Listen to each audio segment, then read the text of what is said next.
gracias, Carlos. Muy buenos días a todos y a todas.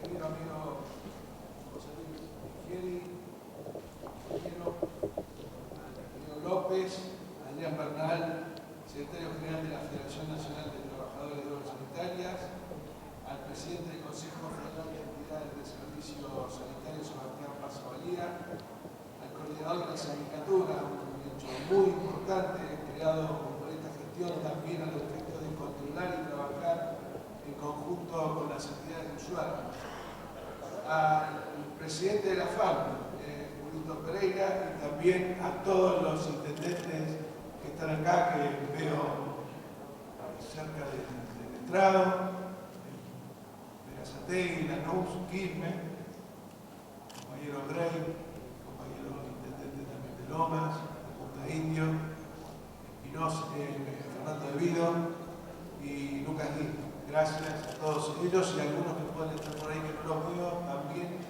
agradecerles porque esto está destinado claramente a vascularizar el territorio. El agua y la cloaca son las venas del territorio, los nervios son el sistema energético, siempre decía Néstor, y para que todo funcione armónicamente es fundamental trabajar de la mano con la planificación que todos ustedes llevan adelante, siempre homogeneizando desde hace más de 10 años con el Ministerio de Planificación. Al presidente de la Cámara Argentina de la Construcción, Gustavo Bueno, no lo veo, pero seguramente gente de la Cámara, a todos los intendentes municipales, a los representantes de usuarios, empresariales del sector, directivos de AISA. Bueno, nunca más oportuno este Congreso del Agua, también sé que hay representantes de provincia, hay representantes del gobierno de Santiago del Estero y de otras provincias que estarán acá acompañándonos. Y es muy importante este espacio de debate, este Congreso del Agua, a apenas una semana del día trascendental.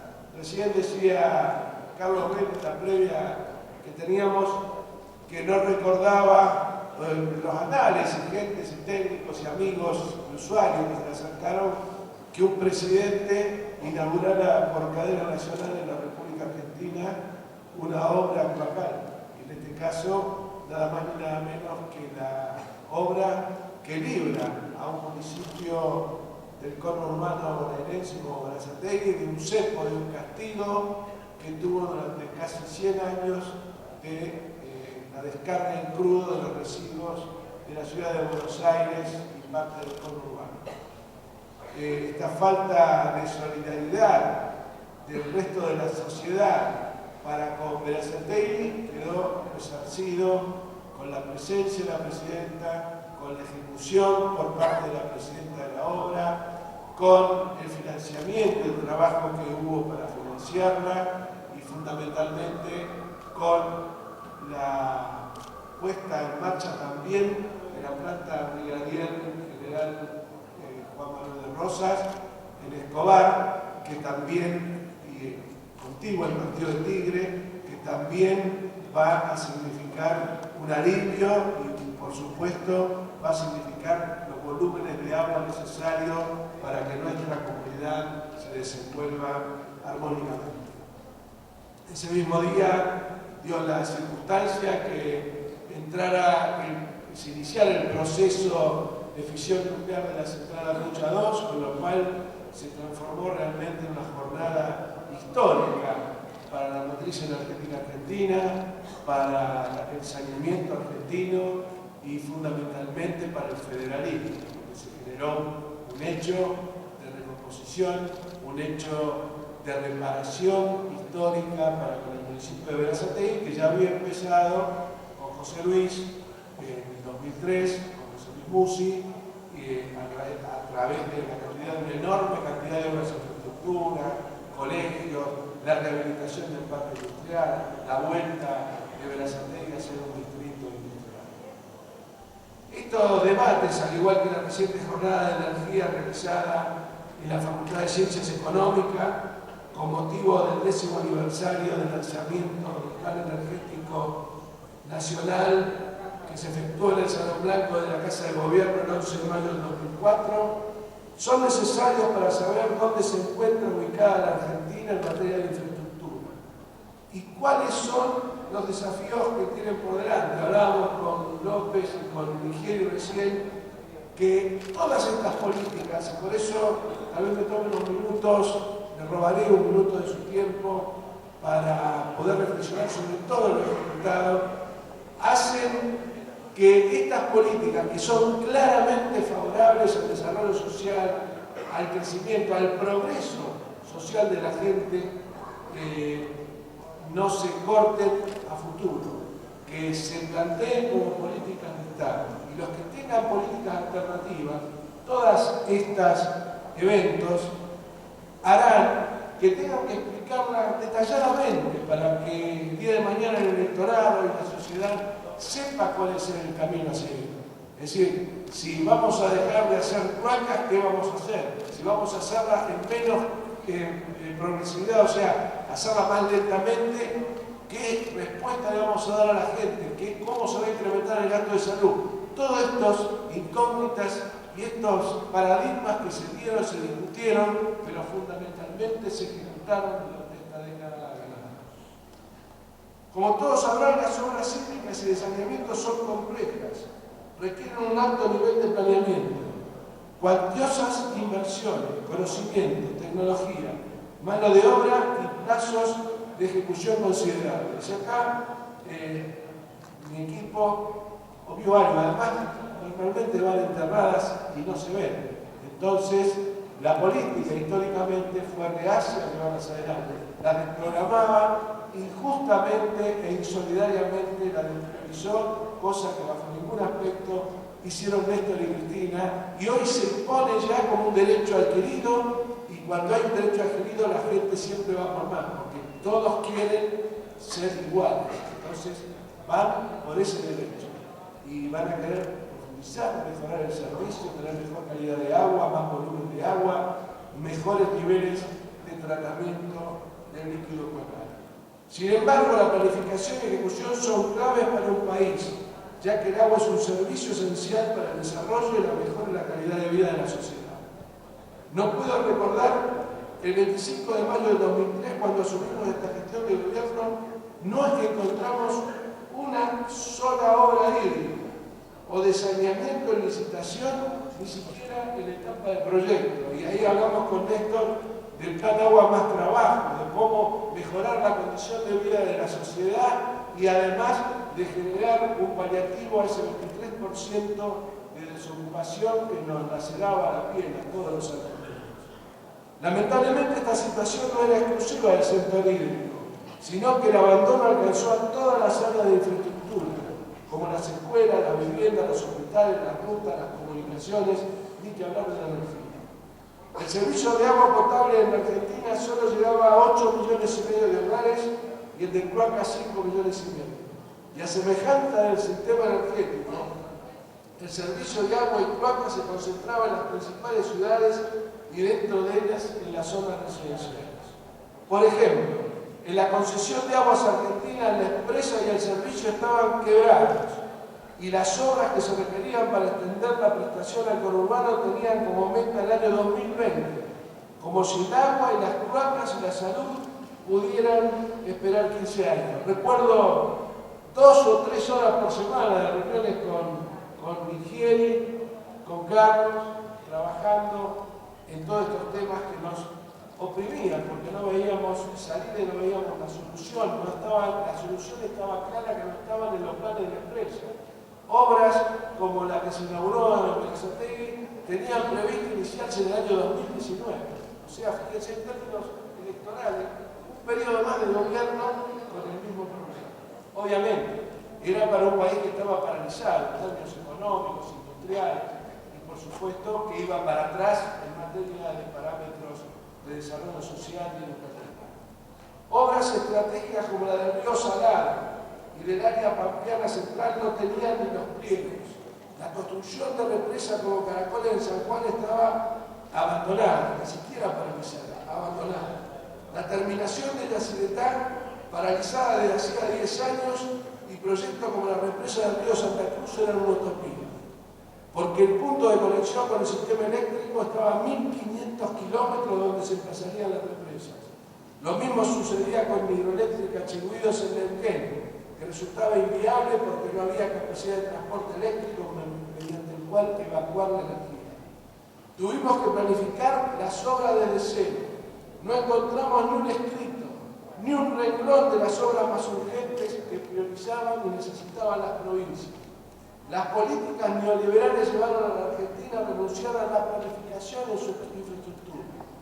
La Argentina no planificaba, la Argentina no priorizaba y por lo tanto no había ningún tipo de previsibilidad en la construcción de infraestructuras. Hoy cuando nos reunimos con los intendentes, con los gobernadores, podemos decir que esta obra está atrasada un mes, 2 meses, en esta vamos adelantada, vamos a despriorizar esto, vamos a priorizar esta otra porque se instaló una industria o porque se hizo un barrio nuevo. Vamos en un marco de una dinámica que nos exige una planificación dinámica. Por eso estamos haciendo en forma permanente las actualizaciones del Plan de Desarrollo Estratégico Territorial, que es el primer plan escrito y explícito que hay en la Argentina de los planes quinquenales de la década del 50.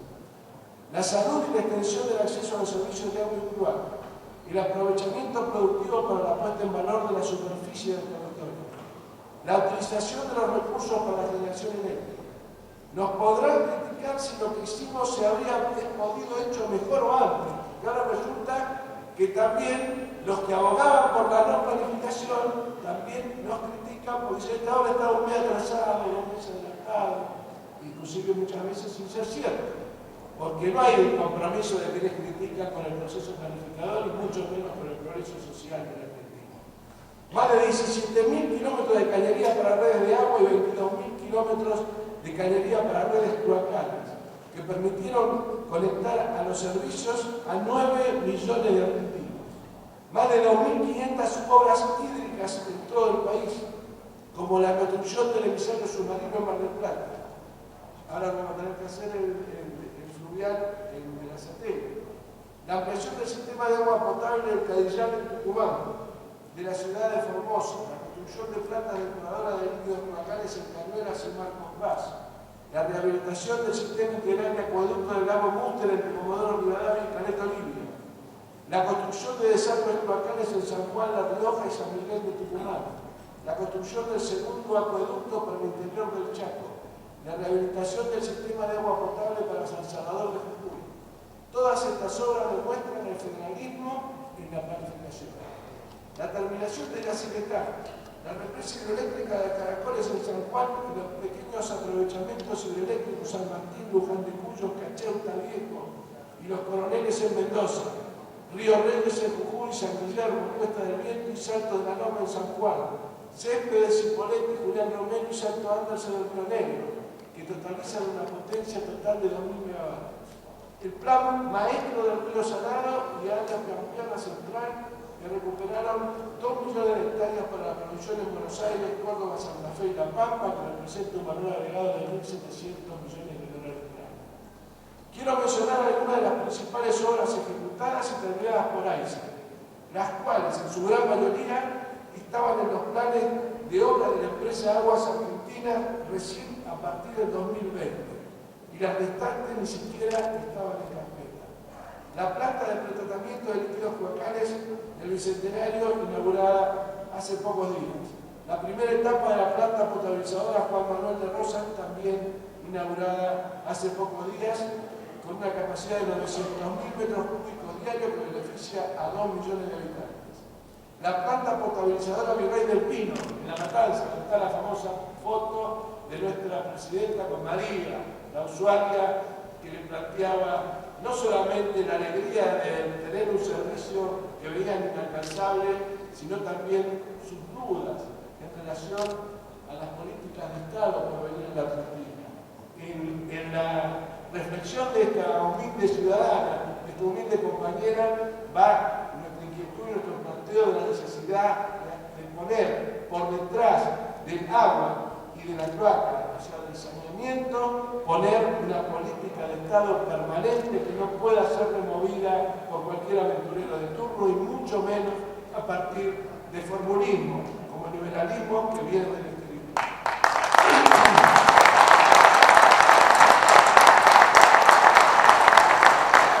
La ampliación de la planta depuradora en Alto Bonzi, la planta potabilizadora de Greu, la repotenciación del sistema de agua potable 9 de abril Loma de Zamora, la repotenciación del sistema de agua potable de Voto San Martín en Capital, la ampliación de las redes de cloaca en Quilmes y Tuyengó, la ampliación de la planta depuradora norte en San Fernando, la ampliación de la planta depuradora en Jahuel en Esteban Echeverría, plan de obras para el saneamiento de la cuenca Matanza-Riachuelo, que esto planifica toda la cuenca y lo estamos llevando adelante también con la colaboración del doctor Jorge Rodríguez, que es además el que controla las obras por parte de la Corte Suprema de Justicia. Esta es la primera gestión de gobierno que lleva adelante un plan de obras para el saneamiento de la cuenca. Será una reparación histórica para 3,5 millones de habitantes y quiero remarcar la decidida participación de AISA en el proyecto a través de obras por más de 13.000 millones de pesos, como la planta de tratamiento de Lanús, la de Fiorito, en Lomas, el emisario Verazategui, el colector de margen izquierdo, la planta de tratamiento de Oxur, la de Barros en La Matanza, la planta de ósmosis en los partidos del 6 Almirante Brown y Esteban Echeverría, demostrando que Néstor Kirchner, cuando impulsó la empresa, impulsó una herramienta transformadora de la infraestructura para sanear la cuenca del Riachuelo y para dotar a los habitantes de servicios básicos indispensables. Desde el año 2006 los resultados de AISA fueron contundentes. Se conectaron 2.300.000 habitantes al servicio de agua potable, de los cuales el 15% son de la ciudad autónoma, el 6% de zona norte y el 21% del conurbano oeste y el 58% del conurbano sur, que había sido histórica, injusta e indignamente postergada. Se conectaron 1.800.000 habitantes al servicio de cloaca, de los cuales 20% del conurbano norte, 38% en el oeste y 42% en el conurbano sur. Esto demuestra que la meta de esta gestión para el acceso universal al servicio no distingue la situación económica social, como ocurrió en el pasado, sino que toma como bandera de lucha la inclusión social y fundamentalmente la igualdad de posibilidades de todos los ciudadanos, de todos los habitantes de la Argentina. La inversión nacional anual para obras hídricas se incrementó en un 2.100%, acumulando obras por más de 25.000 millones de pesos y logrando un impacto trascendente en la salud de la población. Los casos de hepatitis, sumado al plan de vacunación, que ayer se agregaron 2 vacunas nuevas, los casos de hepatitis cayeron de 60.000 a menos de 300 por año.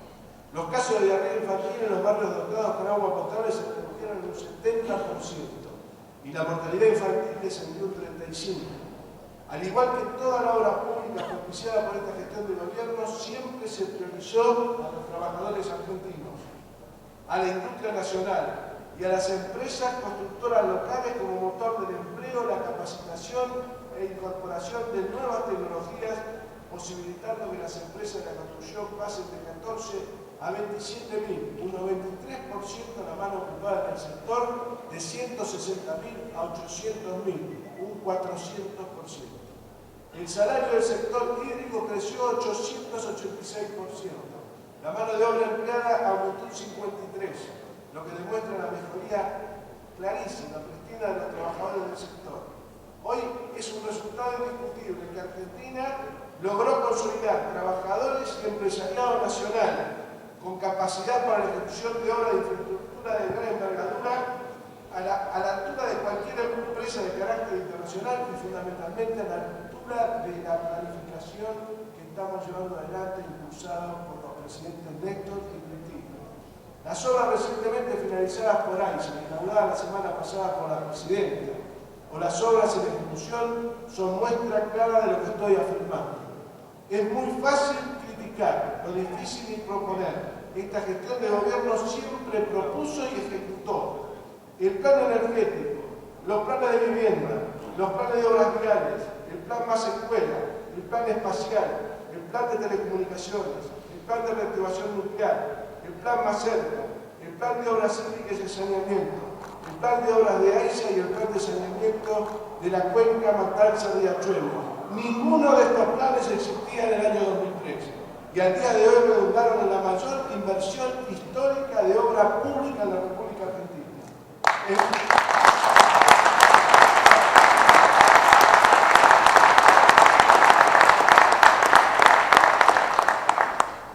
Es muy importante para todos los argentinos, como decíamos antes, conocer cuáles son las propuestas en esta materia, en infraestructura y obra pública de cara al futuro. El plan de obras hídricas y de saneamiento, diseñado por los próximos años, está en marcha y contemplará la segunda etapa del acueducto Santa Rosa General Pico, la represa Kirchner y Zeppelin, que aportará 1.740 megavatios al sistema, diversificando por otro lado la matriz, la hidroeléctrica Chihuahua de 637 megavatios, Pirimahuila, La Invernada, Cerro Valdoso, para terminar de aprovechar el río Neuquén. Con respecto a la licitación en curso de Chihuahua, quiero destacar que hemos recibido la semana pasada 4 ofertas por esta obra, cuando la media internacional está en el orden de 2 o 3 ofertas. La represa Portezuelo del Viento de 216 megavatios para el aprovechamiento del río Dorado en Mendoza. La sistematización hídrica del faldeo oriental de los nevados de la Conquija, incluyendo el aprovechamiento hidroeléctrico potrero del Clavillo. La represa Zanja del Tigre, la central hidroeléctrica Cordón del Plata de 1.100 megas en Mendoza, la central hidroeléctrica del río de Llanuda, 600 megas para el aprovechamiento integral del río Paraná en la provincia de Santa Fe y Corrientes, el Tambolar en San Juan, Michihuahua en el río Limay en la provincia de Neuquén, la represa de Collón Curá de 489 megavatios en el río Limonón, el programa hídrico para el desarrollo del valle del río Deseado en la provincia de Santa Cruz, el programa hídrico del dique Tacigasta, que beneficiará a 112.000 habitantes de la región centro, específicamente de Santiago del Estero y a su desarrollo ganadero. El plan de aguas productivas y sociales en Formosa, para llegar con el servicio de agua potable a 60.000 habitantes y colocar en producción 60.000 hectáreas bajo riego. Las obras hídricas que se ejecutarán en el plan Más Cerca, Más Municipio, Más Patria. Los planes de obras de expansión de agua y placas en las provincias más postergadas, como Jujuy, Formosa, La Rioja, San Juan, Misiones, Santiago del Estero y Tucumán. El plan en ejecución de AISA, que además de las obras en la cuenca Matanza-Riachuelo, incluye la ampliación de la planta depuradora de Hurlingham, que beneficiará a 300.000 habitantes de Morón, Hurlingham, Ituzaingó y San Martín. Los colectores cloacales oeste de Tigre, la repotenciación de la estación elevadora Morón, que entenderá el servicio en Morón, Hurlingham y Ituzaingó, y la construcción de la batería del Buen Aire en el partido del 3 de febrero, que incorporará a los vecinos de las localidades de Libertador y Escalada. El acceso universal al agua y las cloacas para la mejora inmediata de la salud y la calidad de vida. El aprovechamiento productivo del recurso hídrico para la puesta en valor de toda la superficie del territorio nacional. Y la utilización de los recursos para la generación como diversificador de la matriz energética argentina fueron los lineamientos políticos que guiaron estas obras ejecutadas en el año 2003. A través de la explotación e industrialización de sus recursos naturales y minerales a costos competitivos y con inversiones en sectores clave para el desarrollo como la energía, la infraestructura y la construcción, Argentina seguirá incrementando su Producto Bruto, su desarrollo industrial, la inclusión social, el acceso universal y la mejora de la calidad de vida. Esto es el modelo político que propuso Néstor Kirchner en el año 2003 y es el que conduce nuestra presidenta. Debemos honrarlo con la consecuencia y el apoyo de las políticas de Estado que de esto genera. Tenemos que garantizar el sector político, los líderes del territorio, que son los intendentes, los compañeros trabajadores, la continuidad de estas obras, la continuidad de este plan de obras hídricas y saneamiento, que no va a ser más que generar más salud, mejor calidad de vida, trabajo y fundamentalmente crecer también en la fuente de producción de industria y la agroindustria, que son fundamentales para el desarrollo de la Argentina y fundamentalmente para sostener todos los parámetros sociales, económicos, educativos, que se lograron durante esta década. Por eso los invito a seguir trabajando, a seguir debatiendo y fundamentalmente a seguir afirmando los principios de inclusión social y de progreso social para la República Argentina.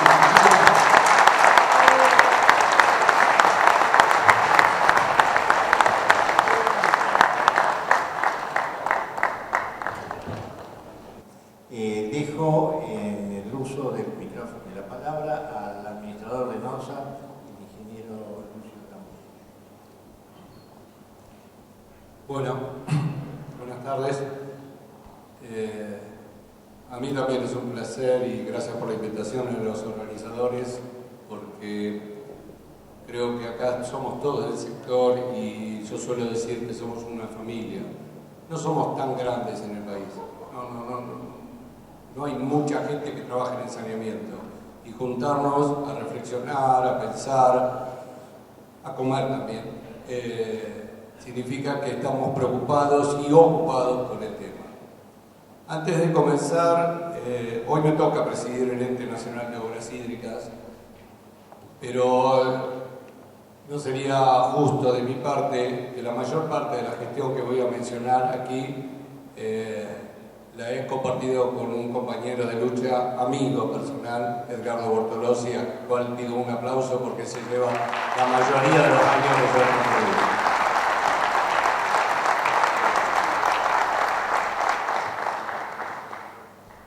construido. No era yo. Para comprender un poquito entre Carlos y yo, más o menos podemos abarcar el 100% del país. Él está en el área de Capital y Gran Buenos Aires y a nosotros nos toca marcar la política y ser este ejecutor de esa política que nos marca la presidenta hoy en el resto del país. 60-70% de la población es como que yo me siento casi responsable en no errarle las cosas que yo hago día por día.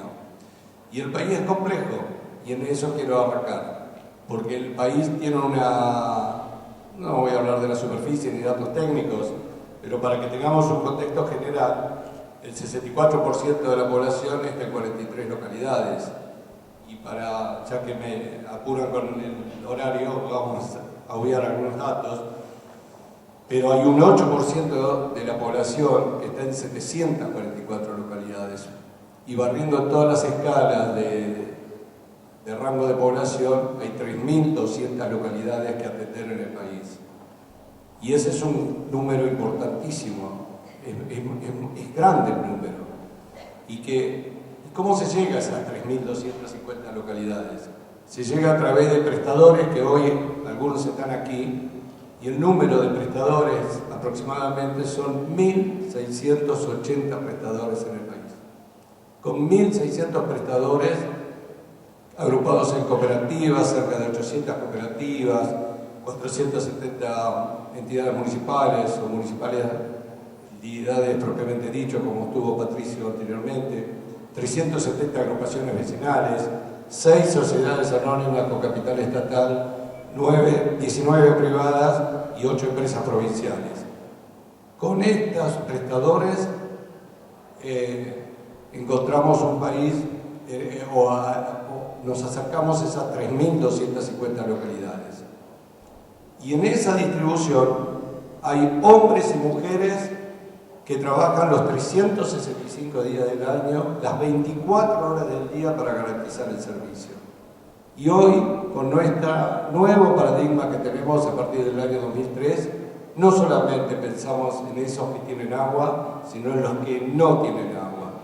Por lo tanto, el trabajador sanitario, que hace poquito cumplimos, el 15 de mayo tuvimos nuestro aniversario, yo lo considero como el gran trabajador, que es esa multiplicidad de tareas, multiplicidad de funciones que cumples. No es un ingeniero, no es un arquitecto, no es un doctor, es un trabajador. Y con eso, con nombre y apellido, le metemos pata todos los días del año. Y es cierto lo que se dijo anteriormente, cuando empezamos allá por el año 2003, era un país distinto al de ahora, muy distinto. Un país que heredamos claramente, y para no repetir lo que se dijo anteriormente, con una visión mercantilista claramente y con dos palabras que se usaba en aquel tiempo, que era usuario-cliente. Otra palabra que se solía usar es radio servido. Y sobre esto me quería detener un minuto. El concepto de radio servido en aquellos años era tratar de colocar un caño en aquellos lugares donde había un posible repago y un posible cliente, que ese posible cliente pudiera pagar una tarifa. Así se pensaba. Y claramente en los pliegos de concesión de aquella época nada se decía, y absolutamente nada se decía, si ese caño tenía que tener agua o no tener agua, porque nada se hablaba sobre la conexión de agua. Es más, se solía poner el caño, la empresa quedaba habilitada automáticamente a cobrar el servicio porque era radio servido, se entendía que el valor del terreno aumentaba porque tenía servicio. Posteriormente se pensaba en darle agua al caño, y si había fuerza el vecino y tenía plata, hacía la conexión y volvía a pagar. Se pagaba por el radio servido y se pagaba por la conexión. Recién ahí, en esa ecuación económica financiera, se ponía el caño. Y así se llegó, obviamente, ¿a dónde? A la zona del más alto poder adquisitivo, quedando atrás los que no podían, ni tenían ni voz ni voto, ni los que podían pagar o convertirse en ese futuro cliente. Por lo tanto, en esa etapa, claramente podemos decir que era un saneamiento para pocos. Para los que tenían, por ahí les mejoraban un poquito la calidad, la facturación, las oficinas comerciales, pero no se llegaba a lo que realmente necesitaban. Y así nos dejaron 8 millones de personas sin agua y 21 millones de personas sin cloaca. Pero esa decisión que hablaba el ministro y José López al principio vino. Aquel 25 de mayo de 2003 realmente apareció un hombre que realmente, ojalá la historia pueda dimensionar realmente lo que decidió. Y el sector de saneamiento no estuvo ajeno a aquella decisión, realmente no estuvo aquello, y tomó un montón de decisiones. Pero yo creo que en el sector de saneamiento tomó dos que son fundamentales a mi punto de vista. Una es poner recursos en el sector, claramente tomar la decisión de poner plata. Pero para mí la más importante de todas, y la que yo valoro y lo admiro, es hacerse cargo del problema. La más importante creo que fue cuando recuperó la empresa AISA. Es hacerse cargo del problema. No esquivar, no mirar para el costado, ni es hacerse el idiota. Es hacerse cargo del problema. Tenemos argentinos sin agua. Vamos por ellos. Eso es lo que dijo Néstor Kirchner. Y ahí arrancamos. Con dificultades, con miles de dificultades. Por eso quería nombrarte, Edgardo, porque quería que recordemos por 10 segundos cuáles eran esas dificultades. Parte la dijo Gustavo, no había empresas para encarar, no había presupuesto, no había antecedentes, no se sabía por dónde empezar, pero había ganas de hacerlo y había una visión política. Y esa decisión política creo que a lo largo de 11 años podemos dar honor a esa decisión, hacerse cargo del problema. Con ese paradigma comenzamos. Y ahí fue el gran giro, pensar en los argentinos que no tenían agua potable, segura por red. Realmente creo que el gran giro es salir de pensar en los que tenían agua para comenzar a pensar en los que no tenían agua. Pensar en lo que dice José López hoy, en que el agua es un derecho humano universal. Hasta en los pliegos, en los marcos regulatorios se colocó. Pero claramente el gran, para mí, cambio que hubo es pensar que el agua era salud. Y ahí estuvo, me parece, la diferencia. Dejar de pensar, como dijo Gustavo recién, en metros, en conexiones, en radio servido, en kilómetros, en tarifa y un montón de cosas para pensar en salud, porque claramente impactan la salud. No voy a hablar de los indicadores de salud porque por suerte este panel muy bien organizado termina justamente en eso, hablando de salud, porque todo lo que vamos a hacer es para mejorar la salud de la gente y por eso creo que el último panel se refiere a salud. En definitiva, para poder arrancar aquel 25 de mayo, comenzamos a pensar en un saneamiento con una visión humana, ponerle rostro al problema. No pensar en un número, no pensar en un cliente, no pensar en un usuario, no pensar en indicadores, pensar en la persona que no tiene agua, ponerle rostro al problema, que se llame Juan, que se llame Pedro, que se llame María, que esa persona que nos grabemos en la profundidad de nuestro corazón, que mientras nos vayamos a dormir, saber que mientras Juan no tiene agua, es un problema que tenemos que resolver, ponerle rostro al problema. A mí me parece interesante esta visión de saber quién no tiene agua, no una cantidad, sino saber que Juan no tiene agua. Beneficiario, si es que la hay, es un hombre objeto que se transforma en personas, en individuos, y estos son los famosos beneficiarios. Los beneficiarios son meros receptores de recursos y de la asistencia del Estado. No opinan ni discuten, solo reciben.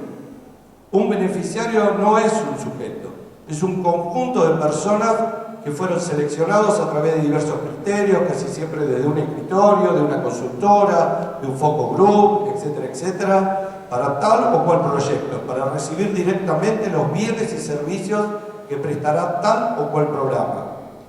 Y para seleccionar ese beneficiario, casi siempre es necesario focalizar la población objeto, y para ello hay criterios, generalmente recursos económicos. Así, los programas enlatados que nos habían vendido homogéneos, que tanto fracasaron y como casi siempre el beneficiario iba a parar al pobre, el pobre era el que tenía la culpa, el pobre era el vago, el pobre era el que robaba, el pobre no quiere trabajar. En cambio, sujeto a derecho son personas activas y protagonistas. La solidaridad es un valor humano, social y político. Es un concepto de solidez fuerte e implica una unidad de metas e intereses comunes. La solidaridad es conciencia social, construye organización. Nuestro enfoque de solidaridad social es titular de derecho. Y la política social que venimos desarrollando tiene como eje a la persona, la familia, el territorio, mira al individuo como parte de esa sociedad que lo contiene. Ahora los ciudadanos son protagonistas y no como beneficiarios asistidos pasivos de una asistencia de beneficencia. Con todos estos lineamientos de esa decisión política, con estos conceptos de salud, con estos conceptos de sujeto de derecho y con ganas, con corazón, nos pusimos a trabajar. Y ahí entramos a pelearla día por día. Construimos lo que pudimos, a izquierda, a derecha, al norte, al sur, al este, al oeste, ciudades chicas, ciudades grandes. Construimos saneamiento, fuimos por el saneamiento, fuimos por Juan. Juan no tenía agua, fuimos por él. Y en el saneamiento, y acá que somos una familia, sabemos que no es poner un caño, no es poner un caño. Es hacer una multiplicidad de factores que hacen que Juan después tuviera agua. Y para nosotros, y este es un concepto que quiero hoy traerles para reflexionar profundamente, agua no son 2 letras y una O o una cuestión química. Para nosotros, agua significa humanizar con humildad y con osadía. Y humanizar el problema, ponerle rostro humano, saber que es un hombre o una mujer. Esa es la primera H. Humildad, trabajar desde la tierra. Viene de humus, humildad. Es lo contrario a la soberbia. Es lo contrario a la soberbia. Trabajar, humanizar con humildad. Y finalmente con osadía. porque hay que ser osado en aquellos tiempos para salir a pelearla. Hay que ser transgresor, hay que tener audacia, hay que jugársela. Como decía Néstor Kirchner, hacerse cargo, ir para adelante. Siempre se puede, sí se puede ir para adelante, pero hay que tener estos conceptos: humanizar, humildad y osadía, enfrentarle el problema. Es siempre preferirse equivocarse, pero no quedarse quieto. Y así miles y miles de obras, y quédense tranquilos que no voy a hablar de números, pero todos los que estamos acá sabemos que se compone el saneamiento. Tomas de agua, muelle, acueducto, ahí estamos repasando algunas fotos, estaciones de bombeo, plantas potabilizadoras, tanques de distribución, cisternas, redes maestras, redes de distribución, conexiones, redes de desagües locales, colectores, estación de bombeo, plantas, lagunas, aireación. Hasta nos animamos a hacer un emisario submarino que estamos terminando últimamente. Dos hicimos, uno en Río Gallego y otro en Mar del Plata. Pero sobre todo esto también sabemos que hay instalaciones electromecánicas, telemetría, instrumental, sistema de aireación, laboratorio, secado de barro, filtro de banda, etcétera, etcétera, etcétera, etcétera, reparación de vereda, etcétera, etcétera, etcétera. Pero ¿para qué numero así tan rápidamente todo esto? Una, para salir de ese concepto que muchos lo tienen, que darle agua es poner un caño. No lo es, no lo es. Es una multiplicidad de tareas, porque por sobre todo esto, y una vez que esté linda y nos inauguramos, nos sacamos la foto, y a veces nos queda más linda, a veces mejor pintada, o más chiquita, más grande, después hay que operar. Y operar es con responsabilidad. Y ahí es donde se ven los pingos, porque uno de los temas del agua potable es custodiarla las 24 horas del día, los 365 días del año. Porque cuando cada uno de nosotros se va a dormir, hay gente trabajando en el sector para que llegue en cantidad y en calidad. Y cada vez que hay un problema, somos noticias. Porque si uno googlea hoy, lo único que salimos en los diarios es no hay agua, falta de agua, la calidad. Ahora, yo comparto lo que decía Patricia Musi. No salimos en los medios cuando todo está bien. Tenemos que salir a decirlo. Somos responsables y este es el ambiente. Salgamos a contarlo los cuatro vientos lo que hacemos. Salgamos a contarlo. No es un trabajo sencillo. No es un trabajo sencillo. Yo suelo decir que por ese caño va comida. Y la comida es el principal alimento del ser humano, estos litros de agua que debe consumir. Y encima tiene que ser segura. Porque el mamífero, que somos nosotros, es el único el hombre en la Tierra que no puede tomar agua contaminada. Tiene que tomar agua saludable. Porque si toma agua contaminada, se enferma. Y si se enferma, se muere. Y de ahí viene la cantidad... de ahí viene el que quiero siempre reconocer al trabajador sanitario como ese gran hombre que nos cuida las 24 horas del día. Y ya que me apura, quería no dejar pasar dos cositas, y como verás voy a saltear algunas. Quería también hablar del rol nuevo que creo que tienen que tener los jóvenes en el sector. Yo estoy convencido, para seguir el lineamiento de Néstor Kirchner, y hoy profundizado por nuestra señora presidenta, esa transgresión, esa osadía que hablaba, el rol de los jóvenes me parece algo fundamental. Y junto con el rol de los jóvenes, el rol de las mujeres. Hoy yo veo claramente un sector fuerte a trabajar y darle, empoderar, como le dice nuestra señora presidenta, a las mujeres. Porque en definitiva, la mujer es la que abre y cierra la canilla, es la que lava los alimentos, es la que lava la ropa, es la que usa el agua. Los hombres solemos ir a la casa, a veces regamos y a veces nos bañamos, no todos los días. La mujer está todos los días con el agua. Me parece que el rol de los jóvenes y el rol de la mujer es un tema que tenemos que levantar. Y en ese contexto, yo quería finalizar, ya que me está corriendo, mucho para hablar, mucho para decir. Más tarde, el agua más trabajo va a ser reconocido por el Síndico General de la Nación como el programa que más impacto ha tenido en las políticas sociales, porque claramente el desafío, y es la hoja que me salteé, es lograr una buena gestión. Que el peso que nos den de presupuesto de aquella decisión política se convierta rápidamente en una conexión de agua.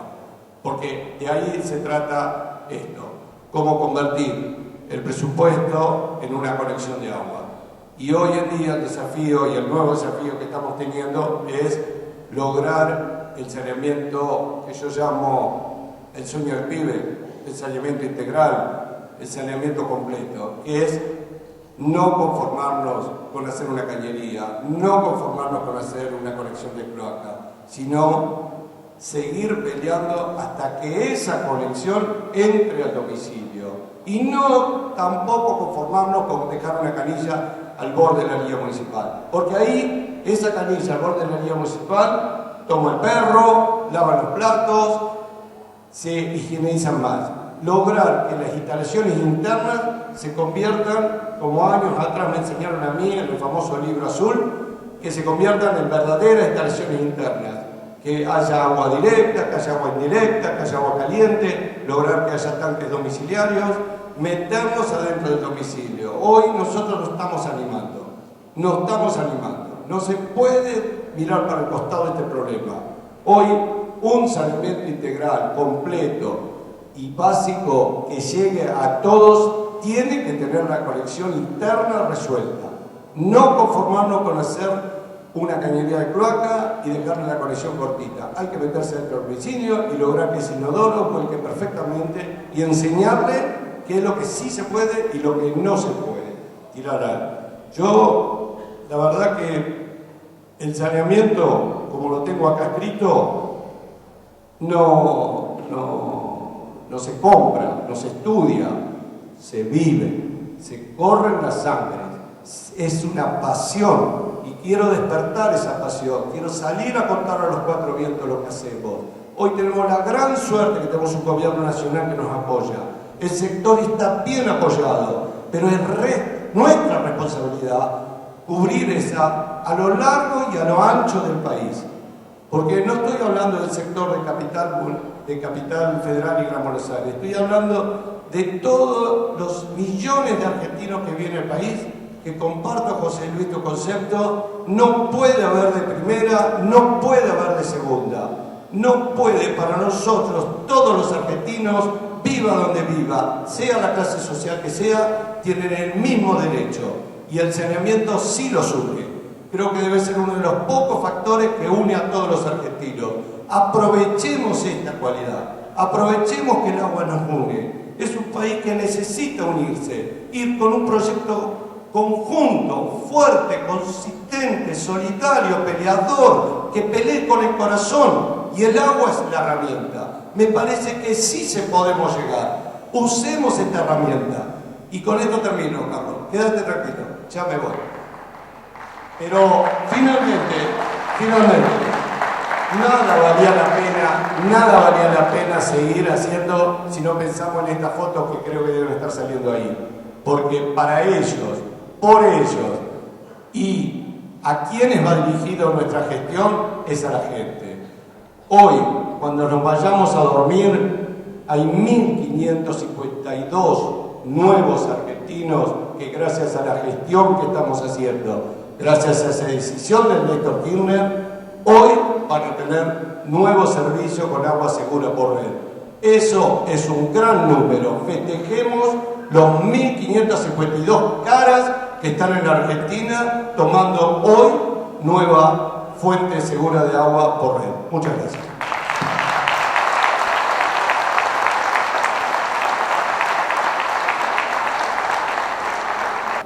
La actividad que ha tenido en el día.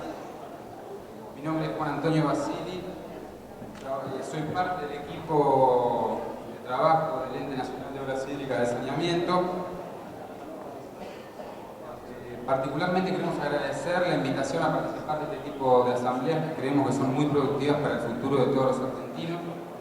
Como dijeron en el panel anterior, desde el año 2003, con las políticas desarrolladas por nuestro expresidente Néstor, y continuando con estas políticas de inversión en saneamiento que continuó nuestra presidenta Cristina Fernández de Kirchner, se traduce particularmente en cuidar la salud y mejorar la calidad de vida de todos los argentinos.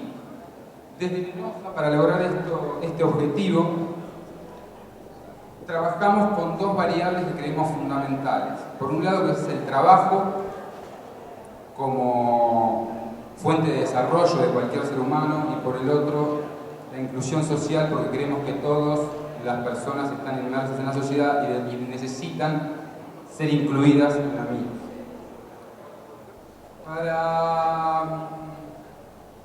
Es por eso que hemos denominado este panel, lo hemos llamado Saneamiento, Trabajo e Inclusión Social. Vamos a presentar al compañero Sergio Bennett, gerente técnico de Lenosa, el cual nos va a compartir la experiencia del programa Hago Más Trabajo. Nuestra compañera María Marita, que es integrante del equipo de Lenosa del Ellas Hacen. Y el compañero Joel Alessio, que es el coordinador de los programas de capacitación de Lenosa. Vamos a ceder la palabra al compañero Joel. Hola, ¿qué tal? Buenas tardes. En primer lugar, mientras tenemos que se ubique la presentación de fondo, lo primero que quería decir es un honor, creo que para todos los que estamos sentados en la mesa, compartirlo con Daniel Reposo, que va a estar compartiendo un poco todo esto que vamos a charlar ahora, con Lucio Tamburo en un ratito. Y la intención es, en nombre de Lenosa, y representando con este equipo, es un honor para nosotros representarlo en esta mesa, contarles un poco que hoy más temprano se habló de la importancia del qué hacer, pero sobre todo la necesidad de definir el cómo hacerlo y la necesidad de con qué hacerlo. Lo que vamos a intentar con compañeros de Lenosa y en representación de muchos más compañeros que están por acá y algunos no han podido venir, es contarles lo que hay detrás de la gestión y detrás de las convicciones envueltos en conceptos, un poco la pasión que mostraba Lucio Tamburo, de qué manera nosotros la operacionalizamos para llevar adelante lo que es la decisión política. Un poco lo que ven de fondo es una presentación que indica que el saneamiento tiene rostro, para seguir en sintonía con el panel anterior, en el cual, para hacer una analogía y para poder entender de qué manera trabajamos todos los días y en qué pensamos y de qué manera confiamos en que nuestro trabajo como sanitaristas llega a cada uno de los hogares para las personas con las que trabajamos, analizar un poco el viaje que hace el agua desde que sale de la manguera hasta que llega a cada una de las personas, como un viaje en el cual comienza con una decisión política y termina como un indicador de salud o de trabajo o incluso de felicidad, porque para comenzar, hablando de saneamiento, inclusión social y trabajo, como bien decía Juan, nos parece importante pensar que no solo creció la gestión en saneamiento, sino que crecieron otras dos variables de la mano, que fueron la inclusión social y el trabajo. Estas variables, disculpen que estas variables han sido de la siguiente manera. Bueno, nosotros consideramos el trabajo como un dinamizador social. En este caso, el trabajo dentro del saneamiento es un trabajo que nosotros lo consideramos una fuente de autoestima, no solo para el que recibe el agua a través de un caño, sino también el que participa en la construcción de esa ciudadanía urbana. Porque en muchos casos, a veces es una falta de oportunidad en el acceso al agua, pero a veces la falta de oportunidad está en la posibilidad de sentirnos bien como para poder participar en un proceso de construcción ciudadana. Y creo que todas las autoridades con las cuales hemos compartido el panel y estamos compartiendo la asamblea han hecho mucho hincapié en la oportunidad que se genera a través de la gestión del saneamiento.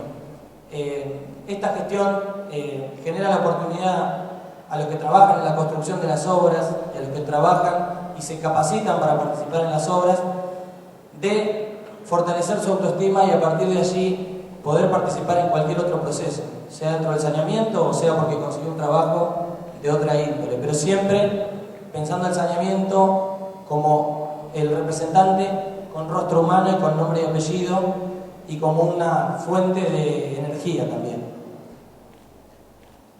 Un poco el efecto dinamizador del cual estamos hablando es un efecto en el cual se genera una contención, luego se genera una formación individual pero en un proceso colectivo, para luego conseguir un empleo formal.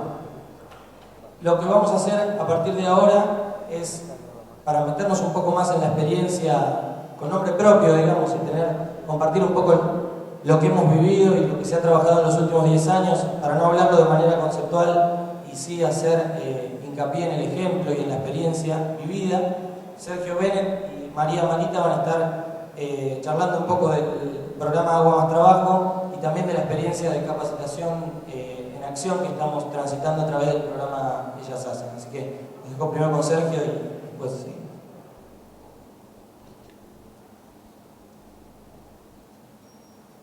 ¿Qué tal? Buenas tardes.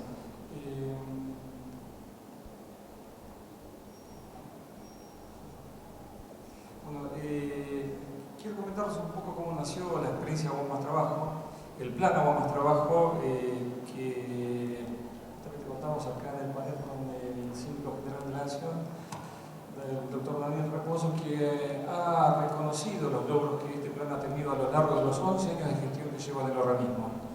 Este plan nace con un origen cierto, que es el de mitigar el riesgo sanitario que contaba la población en aquel entonces. Pero no solamente eso, el alto grado de desocupación que se vislumbraba por aquellos años hace también que tengamos la obligación de crear empleo a través de cooperativas de trabajo. Entonces, y siempre con la finalidad pensada en el saneamiento, que es la de la expansión del servicio de agua potable y de desagües cloacales. Esto hace que desde Lenosa coordinemos e implementemos una serie de medidas uniendo distintos actores. Entre esos actores estuvieron los municipios, las provincias, el INAES, que fue quien conformó la cooperativa de trabajo, y asimismo el prestador del servicio en aquel momento, la empresa Aguas Argentinas, fue la que desarrolló los proyectos que permitieron de alguna forma saber qué es lo que íbamos a hacer en el territorio. Y también contamos con la estimada colaboración del ESBATO, que fue quien capacitó a cada uno de los cooperativistas. En aquel momento contábamos con cooperativas de 16 personas, formadas por desocupados y beneficiarios de planes sociales. Con todo este marco social que estábamos viviendo de crisis institucional, tendríamos que hacer un repaso justamente para recordar cuáles eran los pasos que se estaban viviendo en este país.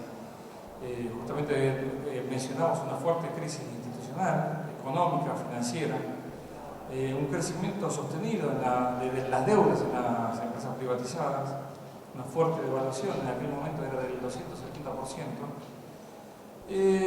y una decadencia en las concesiones que impedían cumplimentar los planes de inversión que se habían estimado al inicio de las concesiones. Tenemos que recordar también que básicamente no había inversión en saneamiento, la desocupación causaba estos altos grados estos porcentajes muy altos, con lo cual se generó un mecanismo de creación de empleo a través de las cooperativas. Con el oficio que pudo brindarse, se equipó a estas cooperativas con las herramientas y la indumentaria necesaria y se comenzó a ampliar la cobertura de los servicios.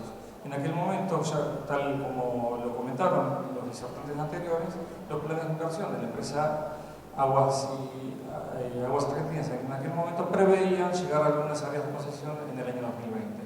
Con lo cual, se puso en marcha este programa y conseguimos de alguna forma ir insertando laboralmente toda esta sociedad que estaba relegada y con logros que la verdad que no voy a redundar porque lo va a comentar el síndico general, que es justamente el estudio que hace la CIGEN acerca de las buenas prácticas que se lograron implementar.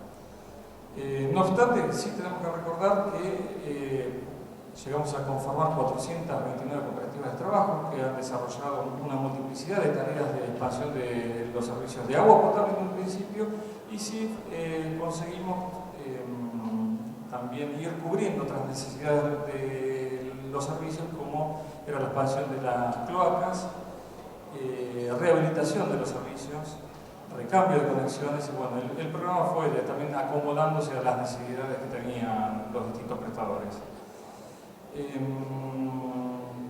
Se llegaron a emplear 8.000 trabajadores, 38.000 horas de capacitación, y el plan realmente llegó a beneficiar a mucha población. Pudimos aplicarlo en 12 provincias, entre las que tenemos que destacar muchos de los partidos de Gran Buenos Aires, principalmente el partido de La Matanza, la provincia del Chaco y la provincia de Tucumán. Creo que los logros mayores del programa se destacan en estas 3 provincias, y por sobre todo los logros no solamente alcanzan al desarrollo de infraestructura, sino también a una multiplicidad de beneficios que demuestran los estudios que fuimos efectuando, redundando en beneficios de salud, beneficios sociales, de inclusión y justamente de una mejora en la calidad de vida.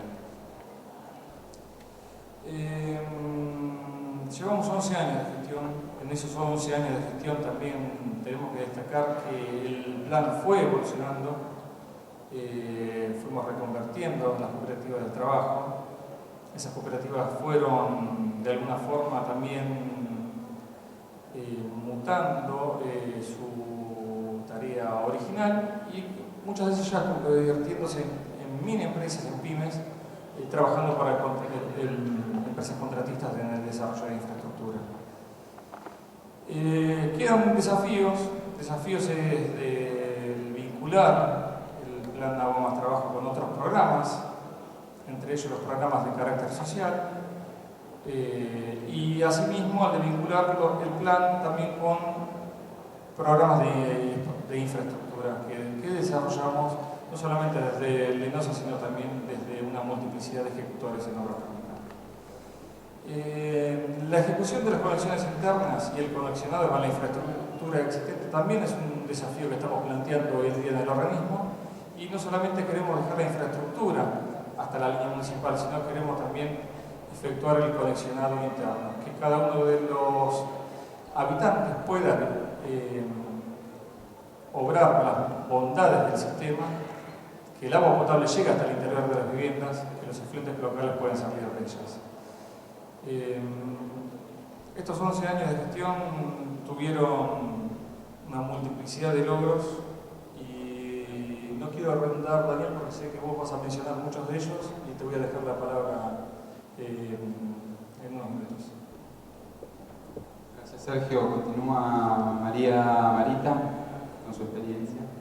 Bueno, un poco para introducir a María en lo que venimos conversando hasta ahora, que es un poco comentar cómo vivimos desde Lenosa también, y desde este sector del sanitarismo, el proceso de la gestión del saneamiento. Otro de los desafíos, incluso como nuevo desafío de lo que estaba contando Sergio, de la experiencia de la MASTE, desde la coordinación de capacitación de Lenosa estamos laburando muy fuertemente en esquemas de capacitación dentro del programa de Ellas Hacen, en el cual el rol de la mujer toma una consideración fundamental en directa conexión con el tema del empoderamiento, que es un concepto que se viene conversando desde el comienzo de esta asamblea, y que es importante para nosotros entender qué es el empoderamiento, y un poco María lo que va a estar comentando es cómo se vive al tener una experiencia dentro de los programas, el crecimiento y el empoderamiento. Una de las cuestiones que siempre hacemos hincapié no solo es el empoderamiento y la humanización de las obras, sino también la noción de equipo.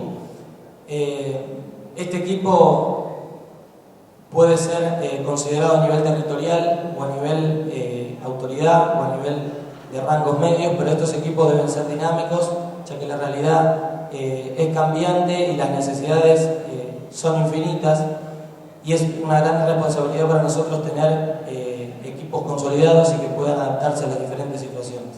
Voy a darle la palabra a María para que cuente un poco su experiencia. Buenas tardes. En realidad lo que yo quiero contarles es más justamente a nivel personal y cómo llega a impactar esta política de Estado en el factor humano más que nada, no tan solo sin restar la importancia al agua como recurso vital, cómo llega a afectarle a estas mujeres que vienen de un sector muy vulnerable, que son mujeres con violencia, que sufren violencia de género, que quizás no terminaron el secundario, la primaria, y algunas quizás no saben leer y escribir. Y sin embargo, bueno, buscan poder seguir creciendo día a día. Y bueno, y comentarles un poco de qué se trata el tema de la inclusión social en este programa, que es, digamos, la herramienta fundamental para la inserción al sistema laboral. Estas mujeres no solo mejoran su calidad de vida, llevando el agua segura y el agua potable a su casa para sus hijos y su familia, sino que recuperan la dignidad del trabajo, que quizás por cuestiones, como lo mencionaba antes, por no haber terminado quizás el colegio, por no haber tenido una buena educación, no pueden acceder a una economía formal. Entonces, recuperan la dignidad de mujer como individuo de derecho. Así que bueno, estas mujeres descubren la capacidad que tienen para seguir creciendo, aprendiendo. Es un incentivo para seguir capacitándose constantemente, que es la base del programa de capacitación constante, y la formación en el oficio. Este conocimiento que ellas van adquiriendo les genera más hambre de conocimiento y quieren seguir creciendo y quieren más y nos piden más. Y eso es lo que vemos día a día, que se siguen esforzando, que siguen creciendo, que buscan seguir aprendiendo a través del oficio. Aprenden la relación de pertenencia, digamos, estas mujeres se sentían solas, se sentían como una sola persona suelta por ahí en el universo, pero aprenden a trabajar en equipo, a relacionarse, a generar vínculos, a manejar la responsabilidad solidaria, porque ellas trabajan con herramientas y materiales que lo tienen que ir distribuyendo en sus equipos, que lo tienen que ir implementando y lo llevan a sus casas, y que además, bueno, otra de las cosas importantes, que pueden hacer las instalaciones de agua, las instalaciones básicas de agua en su hogar, como le decía más temprano Lucio, cumplen un rol muy importante la mujer, no solo como ama de casa, sino como educadora, puede transmitir lo que ella va adquiriendo, el conocimiento y la capacidad de aprender a sus hijos.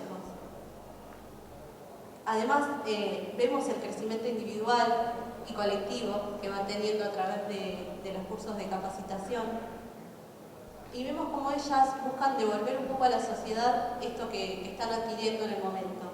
Surgen proyectos, ellas mismas buscan presentarnos a nosotros quizás proyectos en comedores como para ir expandiendo, devolviendo un poco de lo que ellas van teniendo, digo, a través del gobierno, de esta herramienta que les da el gobierno nacional, y generan proyectos para comedores, para escuelas públicas, para personas, conocidos, vecinos con capacidades diferentes.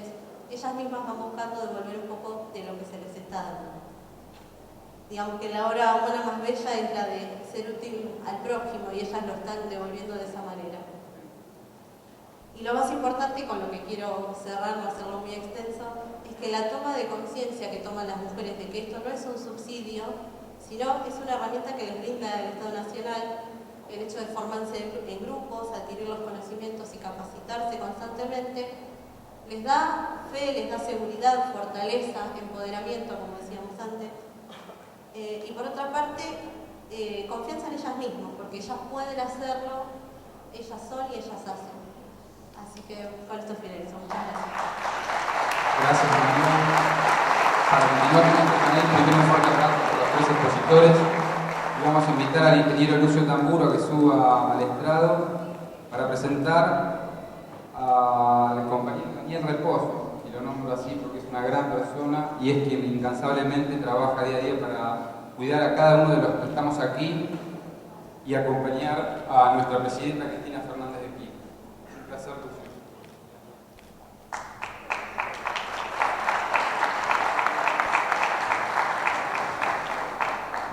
Se habrán dado cuenta que tuvimos un problema de organización. Yo tenía que subir con Daniel después de la presentación. Te pido disculpas. Presentarlo a Daniel Reposo es obvio que no estoy a la altura, pero te quería contar una anécdota y lo quiero hacer a nivel personal. Yo suelo recibir a fin de año, como es costumbre, algunos obsequios, a veces alguien me manda una botella de vino, algo como nos regalamos los argentinos en un pueblo católico a fin de año. Pero yo te quería contar que hay un solo regalo que llevo muy guardado en el corazón. Y fue en La Plata, en el Agua Más Trabajo en La Plata. Yo iba con el ministro de Vida a cerrar el 31 de diciembre, creo que era, no sé si te acuerdo, el año en La Plata, y la cooperativa de Agua Más Trabajo me regaló una canasta llena de morrones, tomates, zapallos y alguna verdura más. Eso yo lo llevaba en una valija a Bahía Blanca, porque yo soy de Bahía Blanca, y me perdieron la valija. Hice tanto lío en Aerolíneas Argentinas que la valija apareció, porque yo quería comer esos morrones que habían construido la cooperativa de Agua Más Trabajo, con el trabajo, con el agua y con este programa que de tanta maravilla da a la izquierda, a la derecha, como decía, al norte y al sur, y te dejo a ti que lo puedas presentar. Muchas gracias.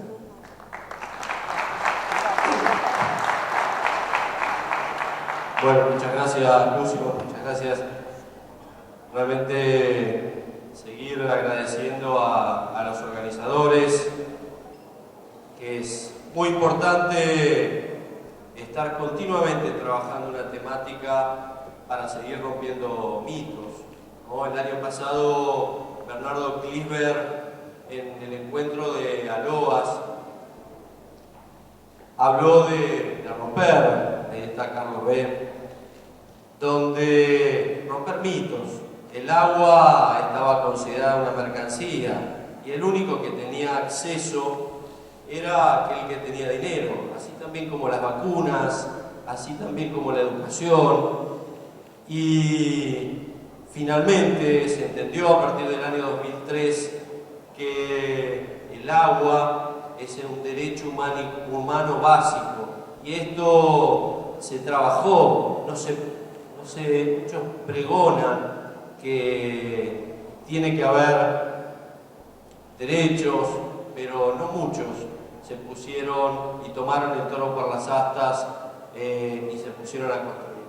Y esa es una persona como Néstor Kirchner, que dijo, me quedé impactado con una de sus primeras palabras que le escuché, pero realmente no conocía sus palabras. Dijo, no puede haber guetos de bienestar en entornos de pobreza.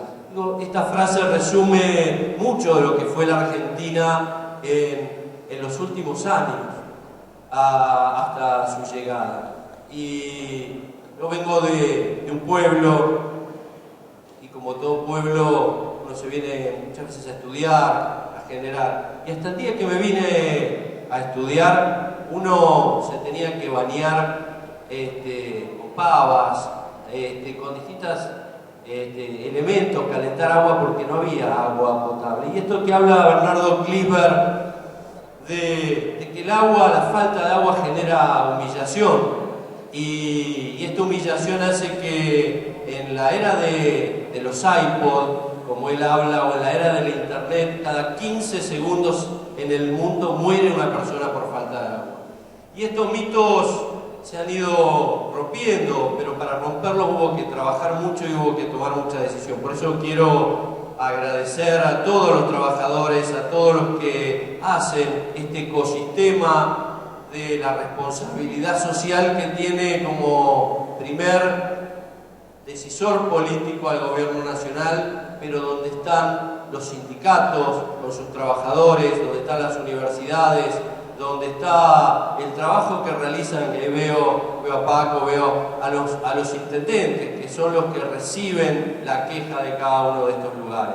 Y la Argentina era una época donde en estos mitos el que accedía era básicamente el que podía pagarlo. Recuerdo las discusiones en mi pueblo, en Punta Indio, que había gente que decía, en primer término se planificaba de una forma muy diferente a la que se planifica hoy. Hoy se toma el sector vulnerable, el que no tiene agua, y antes se tomaba el que tenía dinero para poder pagar la tarifa, para poder pagar la instalación, y las discusiones en mi pueblo para ver si vendían el auto, de qué forma pagaban los servicios esenciales, no esta cosa de tomar como mercancía.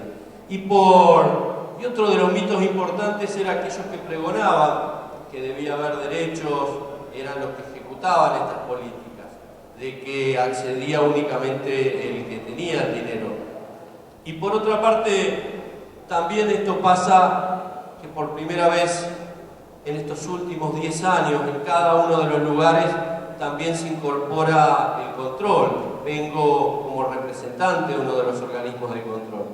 Jamás, llevo 30 años en el control, se invitaba en asambleas como esta, en lugares donde había gestión del control, porque no estaba incorporado el concepto de control. Pero uno los escucha hablar y lo primero que dicen, hablan de dos temas, el gasto público y la falta de control.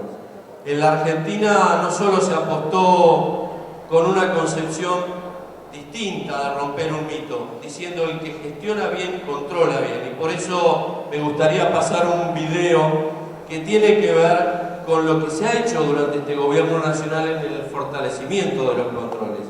Antes trabajábamos todos no dentro de un ecosistema, sino con compartimentos estancos, y esto tenía que ver con una política de Estado. Hoy, en cambio, estamos incluidos desde todos los sectores trabajando en pos del ciudadano. La cosa que decía Lucio y que se repetía a cada momento de pensar en el otro, pensar en el ser humano, poner el rostro humano a cada una de las concepciones.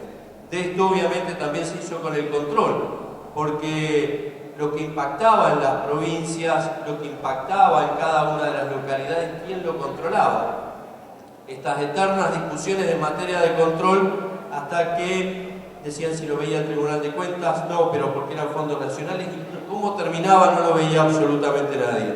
Hubo una decisión política en el 2004 de juntar y crear una red federal de control público que tiene que ver, y hoy está conformada por 48 organismos de control, que son todos los tribunales de cuentas de cada una de las provincias en su totalidad, y cada uno de los tribunales de cuentas en aquellos lugares donde tienen tribunales de cuentas municipales.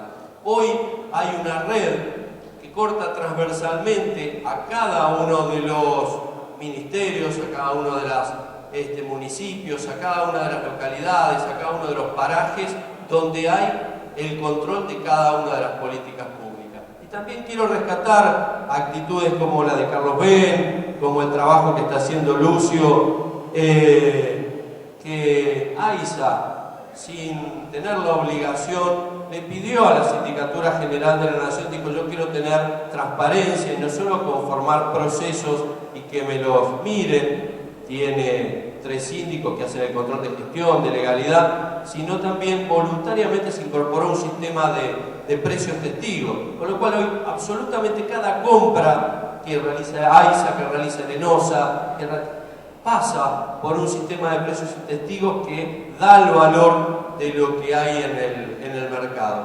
Y estas son actitudes que no salen en aquellos medios que pregonan la falta de control, porque es el trabajo silencioso, no solo en materia de gestión, sino también en materia de control, y hace este concepto que el que gestiona bien, controla bien. Por eso ahora, si pasamos el video que muestra un poco el trabajo que se está haciendo en cada uno de los programas de inclusión social en materia de control.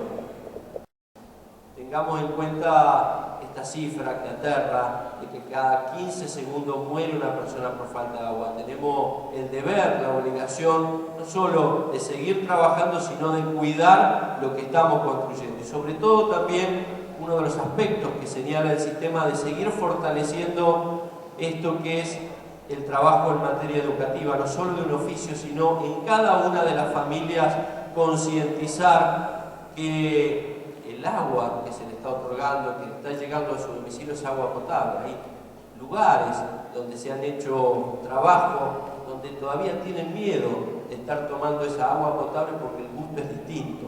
Esto es un aspecto muy destacable, y destaco sobre este aspecto el trabajo de concientización que se hace en el ENOSA, de poder generar una inducción para que cada una de las familias sepa que lo que le está llegando a su casa tiene absolutamente no solo el control de 8.000 trabajadores de todos los organismos del Estado, sino que cada uno de los organismos cuenta, y ahí veo a la gente del INA con los controles que se realizan en materia de calidad, no solo en AISA, a través del ENOSA, el INA y cada uno de los organismos. Hay muchísima gente a disposición controlando y trabajando para que cada día tengamos un mundo mejor, y en esto, en el agua, como derecho humano básico, de seguir trabajando este concepto y de romper con absolutamente todos los mitos que vemos por ahí en cada uno de algunos medios que pregonan algo, pero a la hora de trabajar realizan otra cosa. Sigamos construyendo esto, porque creo que entre todos, con el ecosistema de la responsabilidad social, vamos a generar un mundo mucho mejor. Muchas gracias. Gracias, Daniel, gracias, Lucio. Para cerrar el panel, queremos agradecerles desde el ENOSA, particularmente a las autoridades de AISA, a las autoridades del sindicato, a todos los presentes, y particularmente a Gardo Bortolossi, que fue parte de este proceso desde el ENOSA. Queremos hacerle nuestro gran saludo en nombre de todo el equipo. Desde el ENOSA consideramos que este tipo de espacios es muy importante para lograr el desarrollo de las políticas futuras que van a llegar para lograr lo que realmente todos los que estamos acá deseamos, que es llegar a que todos los argentinos y todas las argentinas tengan agua potable y tengan desagües locales como todos los que estamos aquí. Desde ya, muchas gracias y agradecemos a todos.